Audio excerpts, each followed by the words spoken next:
Hey guys, this is Dana, and this is episode number 49 of the Ask a Question Show, the show in which you ask a question about any type of narcissistic or otherwise abusive or toxic relationship or situation, and I, along with the rest of the community here, will do our very best to help answer it. Our goal is to give you the feedback and the support that you need so that you can move forward in getting all of the clarity, closure, and healing possible. And so today's question comes from Anonymous, and Anonymous asks, Dear Dana, I want revenge really bad. He took 4 precious years of my life. How do I say that the best revenge is a happy life when I don't feel that way? I feel he needs to suffer and then I'll move on to the happy life stage. There's a lot of steps we're skipping between revenge and a happy life.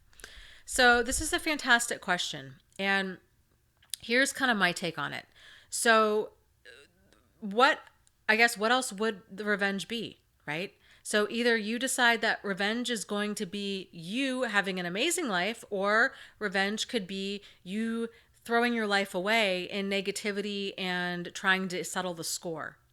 And so that's a hard pill to swallow. I get it. Where it's sort of like it's not fair. You're a victim, you were violated. You want some sort of, atonement for what happened, and some sort of fairness and judgment and revenge brought to them and brought to this whole situation. Totally understandable that you feel that way. But however, you know this, I know you know this, these people, because they're such master manipulators, that it's going to be very hard to prove to any other person what really happened to you, unless something that happened to you is some sort of crime that you've got proof of, that hard proof of, that you can potentially take them to court. But even if you do that, because you're dealing with a person who lacks empathy and they lack remorse, there's no telling what they could potentially do. They're highly unpredictable.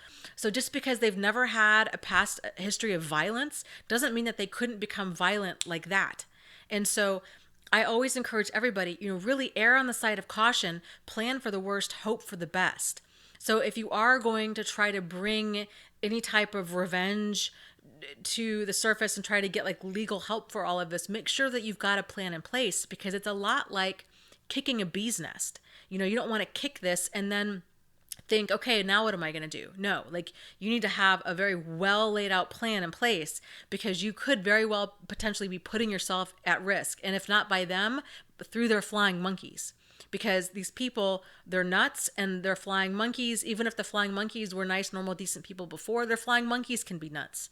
So it can, by bringing a lot of more like additional negativity to an already negative situation, it can really just pull a person down further. And so that's why I encourage you guys to really embrace this whole idea of the best revenge is a good life, because it lets them, it gives you a purpose for your pain. You can pour all of that pain, all of that energy into something positive and constructive for you and for other people, right? In addition, it really chaps their hide knowing that they have lost power and control over how you feel and how you react. And so, early on when I went through everything, I had to really make that decision of, I don't know what's going to happen, but I do know one thing for sure. And that one thing is that I am not going to give what happened to me the power to destroy my life. No, no, no, no. I have power over this. I have power over my thoughts, my feelings, and my actions, and the meaning that I assign to what I just experienced. And so, because I have power over all of that, I am going to take what happened to me as just it kind of tuition at the school of hard knocks. Like, this is life. It's not fair, but damn it, it's still good. There's still so much good out there. And I'm not going to give this person the satisfaction of destroying me. In fact, I'm going to take all of this pain. I'm going to give it a purpose. I'm going to bring an immense amount of positivity in my life and an immense amount of positivity into the lives of others. And so then if I do happen to see them down the road, they are going to think to themselves, wow, look at her. Like, what happened? That's never happened to any of my other previous victims. And they're going to think to themselves, that's amazing. Like, she's just got this amazing strength, because you made that choice to be the best you possible. And so again, and this just starts with identifying kind of what does a really great life look like to you? What does that look like? Does that mean going to the gym or getting into better shape or going back to school or taking art lessons or developing a new hobby or spending more time with friends or being a better parent or, reading more books? Do you know what I mean? Like whatever this looks like for you, to use this experience to push you into being the best version of you possible. And so here's another thing, okay? So there's most of you guys are familiar with the terms, PTSD, right? It stands for post-traumatic stress disorder. This is something a lot of us experience when these relationships end. They're very traumatic. It doesn't matter how long you were in one of these relationships or even what kind of abuse you experienced. It's traumatic. And so a lot of us have a lot of these symptoms of, night terrors and anxiety and rage and confusion and depression and so on. But there's another side to this coin, and this is a term called PTG, and it stands for post-traumatic growth. And this is a fairly new concept. It's more commonly found in like the positive psychology, which is a brand new branch of psychology. I mean, it's been around since, Buddhism, really, which is, 4,000 or so years old. But it's the idea that, we have control over our thoughts, our feelings, our actions, and the meaning that we assign. And it's these kinds of moments and that really reveal us. And so we have that choice to take all of this and all of these broken pieces of our lives and to rebuild into something absolutely amazing. And so whenever you hear these really amazing success stories from other people, they've gone on to lose a tremendous amount of weight. And before they were, 200 pounds overweight, and now they're doing fitness competitions. Or before they were a drug addict, and now they give all these talks to at-risk kids. Or before they'd spent 25 years in prison, and now they, lead this volunteer organization or kind of whatever. Whenever you see a person that's really taken like massive action and done something amazing with their life, it's generally because, not in spite of, but because of moments like this. It's moments like this where we're so full of this intense emotion and this pain and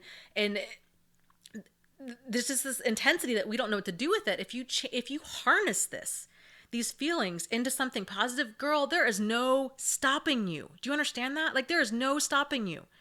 And that's amazing because you can take that and you can really be the best you possible.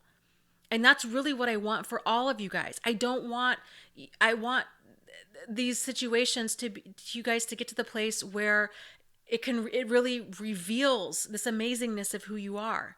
And when people meet you, they don't see an ounce of pain in you. And when they hear your story, you're going to inspire them because they're going to think to themselves, how on earth did he or she go through so much? And there's such a force for good now. But it just starts with these decisions further upstream. And so identify what that good life looks like to you. Start taking steps in that direction. And again, it's okay to feel anger and rage, but you can hold on to those feelings, and this might even sound really hippie woo-woo too, but you can ask those feelings, okay, you're here in my life. I'm feeling all of this anger and this rage and this hatred. What lessons are you here to show me? Tell me, and talk to, and I know that sounds weird, like this whole personification of emotions, but talking to your emotions and saying, what can I do with you? Like, help to guide the way for me to heal from this, for me to be okay with it. What lessons are you here to teach me? What good can come of this? And see, it's really weird when you can kind of do stuff like that, what those emotions will start telling you. And then and this kind of goes back to the whole following your peace and then following your joy. This is a phrase that I heard Abraham Hicks, if you're not familiar with her, that's kind of real hippie woo-woo. And then Teal Swan too. She's another really neat person that I highly recommend that you guys listen to. So, and I'll link down below to her channel. But, feeding your brain this kind of positivity and this whole following, for me, I had to start off with following my peace, with just rebuilding the trust in my decision making, but then moving forward to actually follow my joy. Your life will radically begin to change when you start doing this. So, and you might just have to kind of trust me on this a little bit, but start taking steps in that direction and then see what happens, So I hope to hear back from you. I'd like to hear back from you 6 weeks and then again in like 6 months. and let us know kind of how you're doing. If you haven't already joined a support group, I would strongly recommend that you do so. Join a couple, see which ones really resonate with you, and then trying, using those to vent and to help you move forward. And again, embracing a lot of the positivity. There's a lot of other YouTube channels out there that the focus is on positivity, which I do plan to talk a lot more about this after my Red Flags of a Narcissist series is over, because that is really heavy and dark. And identifying red flags within them is only half the battle, right? Like, we need to really focus on us and red flags within us as to why we were ever attracted to these people to begin with. And then, of course, how we can move forward in healing. So I do plan on doing all of that. That will be next. So just kind of know that. That's the next series that's planned. So lots of love to you guys. You are not alone. You are not crazy, and you really can move forward and heal. So take care, and I will talk to you soon. Okay, bye.